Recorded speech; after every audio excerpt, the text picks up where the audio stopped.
지금 영장 심사를 받고 있는 법원이 창원지법이에요. 지금 취재 기자가 현장에 나가 있는데 연결 좀 해보겠습니다.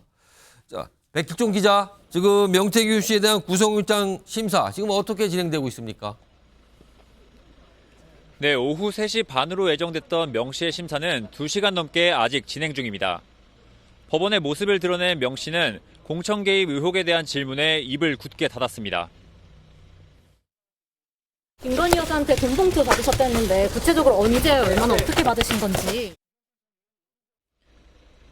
오늘 심사의 핵심은 명 씨에게 정치자금법 위반 혐의를 적용할 수 있는지입니다.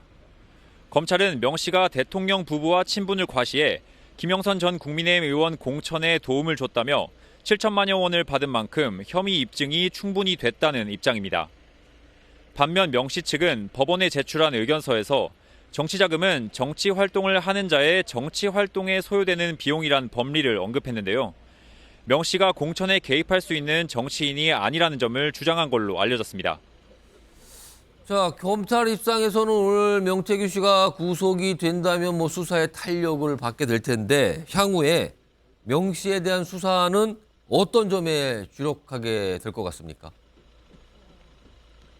네, 검찰은 우선 수사의 스모킹건이 될 명 씨 휴대전화 등 증거 확보에 주력할 전망입니다. 명 씨가 지난 9월 말 휴대전화와 USB 등을 폐기한 사실이 앞서 MBN 보도로 드러났는데요. 만약 명 씨가 구속된다면 수사팀은 명 씨에 대한 압박 수위를 높이면서 명 씨의 휴대전화와 USB를 찾아내겠다는 전략입니다. 반면 구속영장이 기각될 경우 특수수사팀급 규모를 꾸린 검찰 수사에 차질이 생길 전망입니다. 사건이 지난 2022년 지방선거 당시 국민의힘 지도부로 확대될지도 관심인데요.